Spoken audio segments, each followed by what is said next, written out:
Si estás pensando en invertir, seguramente has pensado en el riesgo, pero ¿sabes qué significa exactamente o qué implicaciones tiene para tu dinero? En este episodio de Conversaciones con Visión Próspera vamos a desglosar el riesgo por completo para que te quede súper claro.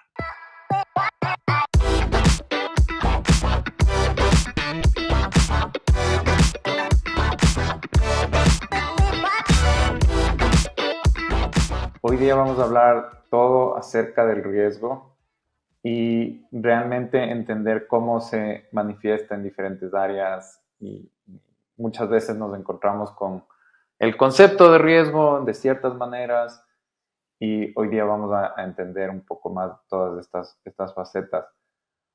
Para empezar, en un episodio anterior ya hablamos de riesgo y dimos una definición súper básica de el riesgo como volatilidad, ¿no? Entonces, Majo, ¿qué había detrás de esta idea del riesgo como volatilidad?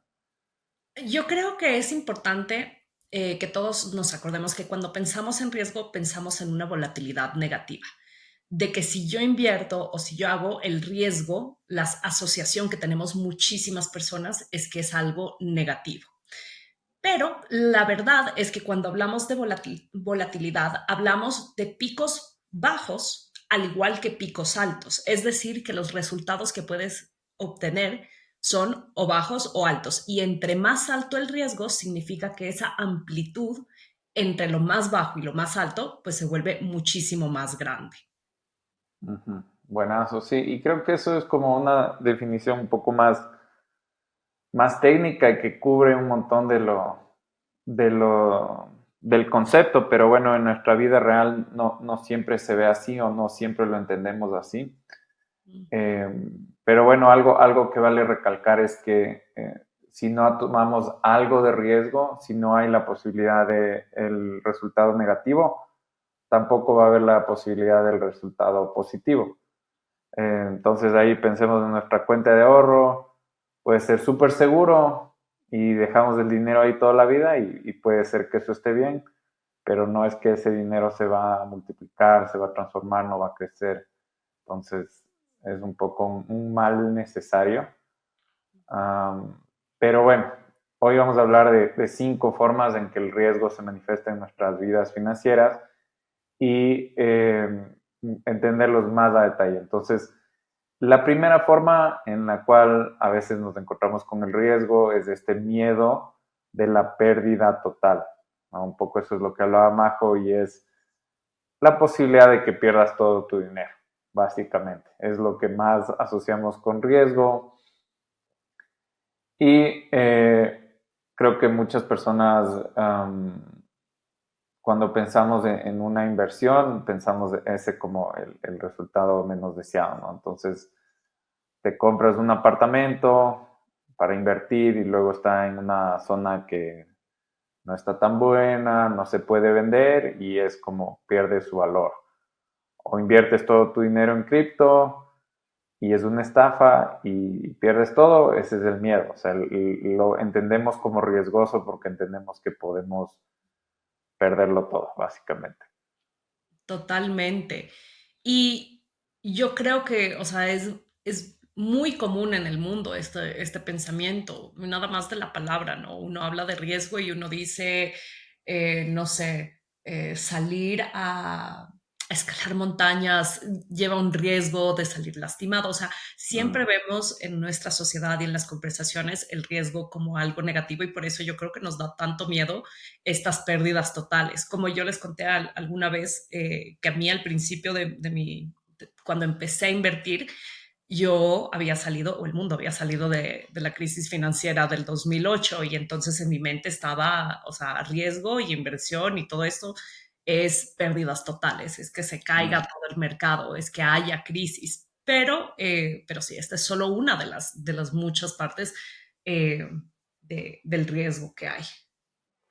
Y solo antes de pasar, tal vez algo ahí para complicar el panorama un poco más es que si te endeudas, digamos, te endeudas para ese departamento o tomas un préstamo para, yo qué sé, hacer unos cultivos o algo así, exportar alguna materia prima, y luego eso pierde todo su valor. No simplemente pierdes el dinero, sino que terminas con una deuda, ¿no? Entonces puedes estar aún peor que lo que iniciaste. No es que solo pierdes el dinero y ya empiezas de cero, puedes empezar desde una posición negativa, ¿no? Entonces eso también como último punto ahí, pero ok, segunda forma que se manifiesta el riesgo es la volatilidad temporal.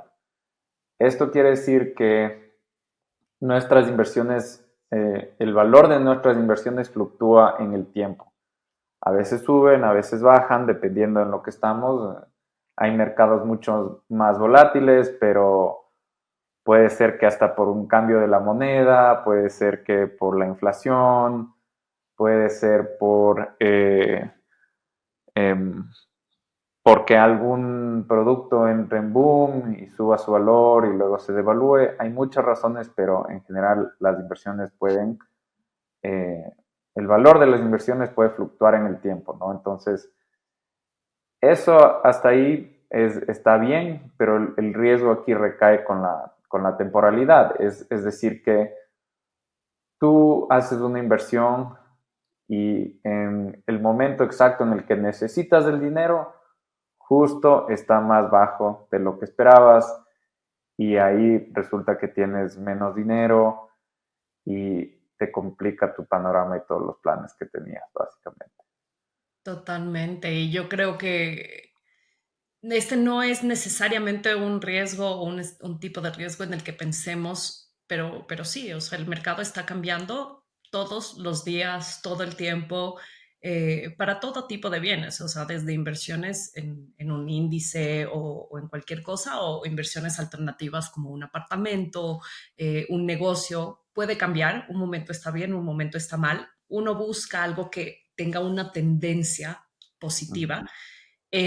Pero sí, puede pasar justo como dices tú, Alex, que el día que tú necesitas sacar ese dinero, justo sea el día que está un poquito más bajo. Y yo creo que eso habla de un poco de este concepto que algunos hemos escuchado, no sé si lo hayan escuchado, yo lo escuché de mis papás, pero es que cuando uno está joven y uno está empezando a invertir, uno puede tomar más riesgo, invertir en inversiones más riesgosas, con más volatilidad, porque tienes una vida completa laboral, en teoría, para que se nivele ese, digamos que esa volatilidad igual veas crecimiento y que si algo malo pasa, si ya perdiste el dinero en un momento, tienes tiempo para recuperarlo. Pero cuando tú ya estás cerca, por ejemplo, la jubilación o si tienes una meta específica de que quieres invertir en algo por 10 años para después comprarte una casa. O sea, y ya cuando tienes una fecha que te empiezas a acercar a ese momento en donde vas a necesitar el dinero porque quieres comprar un inmueble, porque ya te vas a jubilar,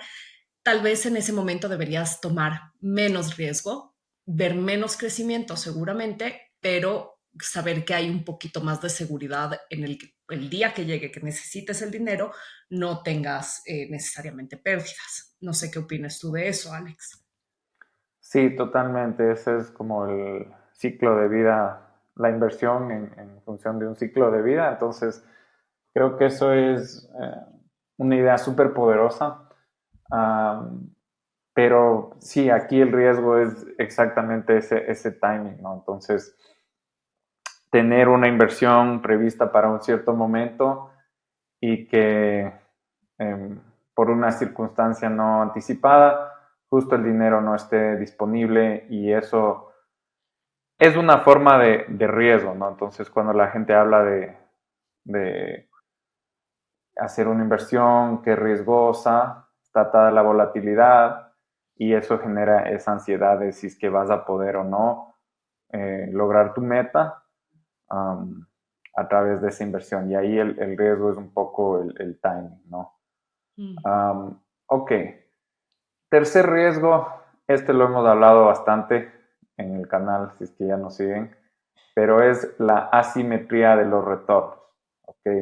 Y eso quiere decir que en general en las inversiones, muy pocas acciones o activos son responsables de la mayoría de las ganancias. Entonces, esto es ya pensando en tal vez un portafolio más complejo, por ejemplo, si estás invirtiendo en acciones en bolsa y cosas así.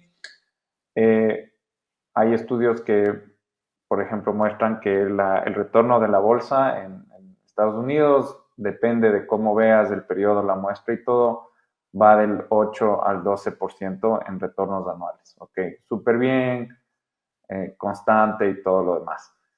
Um, pero hay unos estudios que demuestran que todo el crecimiento, este 12% anual, del año 1990 al 2008, solo 1% de las acciones fueron responsables del 100% de los retornos generados por encima de haber invertido en un bono soberano en Estados Unidos. Es decir, 100% de los retornos sobre la alternativa más segura eran atribuibles a solo 1% de las acciones.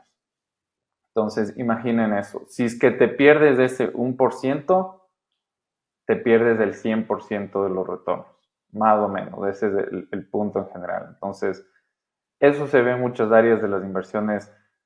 Eh, Piensa en bienes raíces, también es algo parecido. Es una industria súper amplia y todo, pero realmente son pocos los proyectos que resultan súper buenos y eso es como lo que se atribuye la mayoría de las ganancias y en muchas otras áreas de las inversiones es parecido, ¿no? Entonces, básicamente es fácil perderse de los retornos magníficos si no le atinas a ese 1% de inversiones.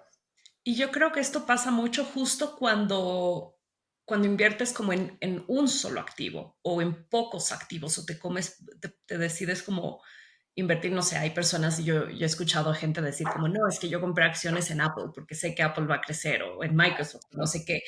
Y sí, hay la posibilidad de que crezca, pero también estás apostando casi bueno, tomando un riesgo más grande de que si justo invertiste la mayoría de tu dinero en un solo lugar y Uh -huh. en episodios futuros hablaremos del tema de diversificación, pero si inviertes en un solo activo o un tipo de activo, pues obviamente la probabilidad de que ese sea el activo que va a generar valor en todo un mercado de activos similares, pues es un riesgo un poco más alto, ¿no? Uh -huh. Sí, y ese es de hecho la otra cara de este riesgo, el cuarto riesgo, y es conocido como el riesgo de concentración un riesgo idiosincrático, que es que ocurre justamente cuando, como Majo lo mencionaba, ¿no? Entonces es que inviertes en un solo sector, en un solo país, en una sola empresa, y ahí es un riesgo altísimo porque estás básicamente all in, o básicamente todo tu dinero en muy pocas apuestas, por decirlo de alguna manera. O sea, estás apostando a que justo esta empresa sea la empresa millonaria y como acabamos de ver, sí, una o pocas empresas son responsables del 100% de los retornos, pero básicamente tienes que adivinar o anticipar cuál es ese 1%, ¿no? Total, es como, imagínate que pones todo tu dinero en una casa, ¿verdad? En un terreno, en una casa, en un lugar específico. Y hay la posibilidad de un retorno alto, porque, no sé, pensaste en que esta ubicación era buena por el crecimiento que veías, pero es riesgoso porque, no sé, de pronto mañana deciden, o sea, tú la tenías en una montaña súper linda, una vista preciosa, y el día de mañana el gobierno decide que va a poner una autopista al lado de tu casa, baja el valor totalmente. O sea, puede pasar muchas cosas. Puede que haya un terremoto y justo esa estaba en la línea de falla. Puede que haya una erupción volcánica, inundaciones. O sea, pueden pasar muchísimas cosas y como tú pusiste todo el dinero en una casa, pues obviamente tiene un riesgo más alto porque es solo una casa. Si pasa algo ahí, no es que tienes otras inversiones como para cubrir ese riesgo. Yo creo que se trata un poco de eso. Sí, y eso le podemos ir ampliando un poco más de esa idea y entender cómo, a pesar de que parezca que estamos diversificados, eh, puede ser que sigamos, de hecho, súper, súper concentrados. Entonces dices, bueno, yo no voy a invertirle a una casa, sino voy a invertir en varias propiedades en esta ciudad o esta región o este país y ya con eso tengo más opciones de que si una falla, el resto sigue bien. Y a Entonces, eso súmale que dices, tengo ya 5 propiedades, un apartamento, unas oficinas, una casa en 3 ciudades del mismo país y además tengo un bono o invertí en un programa que tenía un banco e invertí, pero todo está dentro del mismo país. claro, exactamente. Entonces, básicamente podría parecer que estés súper diversificado, pero digamos, por un momento solo consideremos las propiedades. Igual estás concentrado a nivel de ese sector. Igual si es que, por ejemplo, las propiedades por alguna razón se devalúan, tú estás hiper concentrado en ese sector. De ahí siguiendo la idea de Majo, ok, dices, bueno, tengo una póliza en un banco, tengo otras inversiones en agricultura, no sé, en otras cosas, pero digamos que de ahí la moneda de tu país se devalúa. Ok, entonces ahora todo tu dinero vale menos y de cierta forma estás concentrado a ese riesgo país, ¿no? Mm. Entonces, Iba a sí, decir, creo que creo que podría parecer es muy que estás... fácil. Dale, Es, dale. es, es muy fácil caer en eso, ¿no? O sea, creo que es súper común porque al fin y al cabo lo más fácil es invertir en las cosas a las que tienes, en los vehículos a los que tienes acceso más fácilmente, que normalmente son los que están dentro de tu país, porque estás ahí, porque te llega la propaganda de algún programa con un banco, porque tienes las opciones de invertir en inmueble, porque estás en ese país. O sea, por muchas razones es muy Ujú. posible y es muy fácil caer en pensar que estás diversificando, como dices tú, pero a la final siempre estar dentro del mismo país, o sea, invirtiendo en un solo lugar. Sí, y yo creo que ahí la pregunta que yo siempre haría es ¿por qué tendrías todo tu dinero en un solo lugar, ¿no? Entonces, como tú dices, Majo, o sea, hay razones obvias por las cuales eso pasa. Uno vive en un país, o sea, no es que no vive en ningún lado. Y tiene amigos y conoce de los bancos y obviamente uno se va desenvolviendo en el país y en el lugar en donde vives. Pero yo haría como una pregunta hacia, hacia lo abstracto, tal vez. Y, digamos, si me pongo en el lugar de un inversionista como eh, que no está atado a ningún país y te dicen, puedes invertir en todo el mundo, puedes poner un poco de dinero aquí, un poco de dinero acá. ¿Por qué pondrías todo tu dinero en Ecuador? Por decir, yo vivo en Ecuador, Majo, tú también, vivimos en Ecuador. Si estuviésemos viendo el mundo desde afuera y te dirían, ok, invierte, ¿por qué elegirías Ecuador? ¿Por qué no pondrías todo tu dinero en Panamá o en España o en cualquier otro país? O sea, creo que sería medio raro ir y tener todo el mundo a tu disposición y decir, voy a poner todo mi dinero en el sistema bancario ecuatoriano. Voy a poner un poco en bienes raíces, algo en terrenos, tendré un negocio ahí y el resto pondré en los bancos. Sería un poco raro, ¿por qué no harías lo mismo en Colombia? ¿O por qué no te vas a Brasil? O cualquier otro país. Y ahí es un poco donde creo que se vuelve más claro este riesgo de la concentración. Puede Totalmente. parecer que estamos diversificados, pero muchos estamos solo invertidos en un solo país, básicamente. Totalmente. Y bueno, como decíamos, pasa por muchas razones, como ya hablamos, pasa porque simplemente es lo que uno tiene fácil acceso, a lo que está Ujú, acostumbrado, lo que uno escucha. Yo creo que también hace falta educación de saber cuáles son las opciones para invertir afuera. A veces, ujú. o sea, para empezar, que muchas personas piensan que invertir es para ricos. O sea, saliendo de eso, que hay gente que piensa que simplemente no puede Está bien. porque no tiene Ujú, mucho dinero, pero ujú, los que ya saben que pueden de pronto invertir, tal vez no saben, hay mucha gente que no sabe que puede invertir afuera, no sabe, a mí me ha pasado de no saber, ok, ¿eso qué implica para impuestos? ¿Qué tengo que ujú, hacer? No existen muchos recursos, por eso tenemos este canal, porque la meta es empezar ujú, a darle un poco de luz y claridad al asunto. Pero pasa ujú, eso, pasa que simplemente no sabemos que invertir en otros países es una opción, no sabemos cómo funciona, cómo se hace, cada país tiene su regulación. Y yo creo que también otra cosa que pasa es que a veces pensamos, puede ser, que no tenemos suficiente dinero como para estar distribuyéndolo en muchos lugares.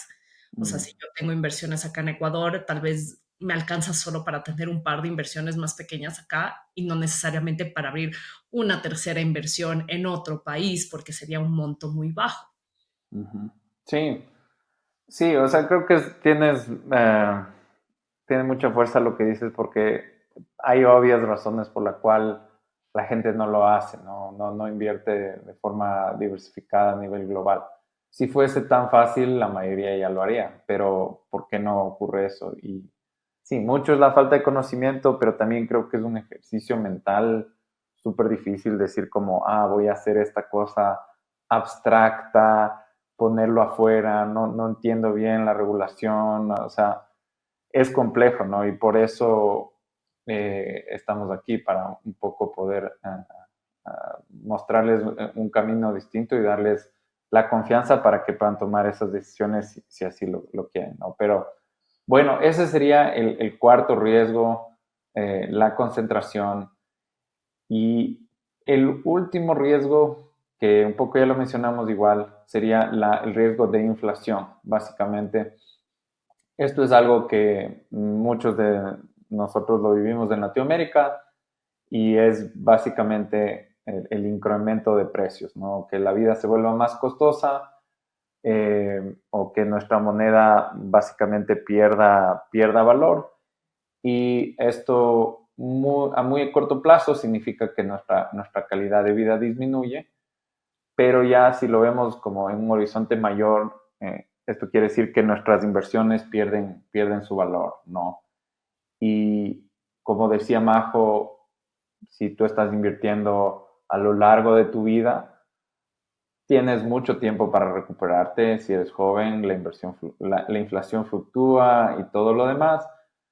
Pero claro, se vuelve mucho más peligroso cuando ya estás jubilado, ya no tienes ingresos y básicamente dependes del dinero que tus inversiones generen para vivir, ¿no? Y ahí si todo encarece o si tu moneda se devalúa, pues ahí sí ya es una cosa mucho más compleja y cómo protegerse de la inflación es un tema como súper amplio, pero es algo que la gente también asocia con riesgo, ¿no? El riesgo de inflación, la moneda se devalúa, o Y es que que inflación, o sea, la inflación en la mayoría de países es constante. Creo que hay muy pocos casos en la historia en donde ha habido una inflación cero, que fue, me parece que Japón por un tiempo.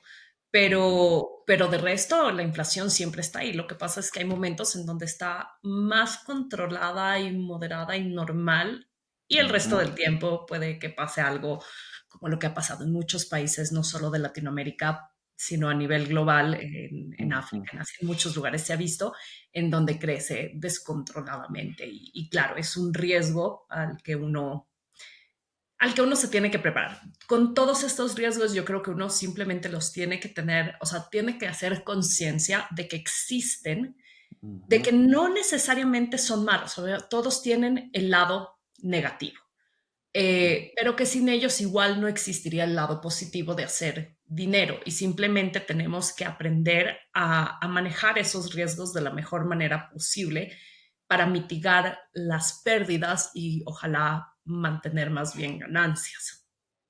sí, exactamente. O sea, ese es el concepto base, sin riesgo, no hay retorno. Ok, ¿cómo manejamos esto? Pero aquí espero que les haya servido esto un poco más para entender las diferentes formas en que el riesgo se manifiesta. Tenemos las cinco formas de riesgo, ¿no? Pérdida total, volatilidad, la simetría de los retornos atado a la concentración, la hiperconcentración y por último la inflación, ¿no? El riesgo de inflación. Esos son diferentes formas en que el riesgo se manifiesta. Vimos ejemplos de cómo esto se ve si invertimos en propiedades, en casas, en agricultura, si estamos en un sistema bancario. Y eso, espero que eso es, creo, la vida cotidiana de muchos de nosotros, ¿no? Y en todo eso hay diferentes facetas del riesgo. Así que eso es 5 formas de que el riesgo se manifieste en nuestras vidas y un poco más detalles de cómo entender eso. Súper. Gracias por acompañarnos hoy. Un recordatorio, si no están siguiendo este podcast, pueden hacerlo en Spotify, pueden hacerlo también en YouTube.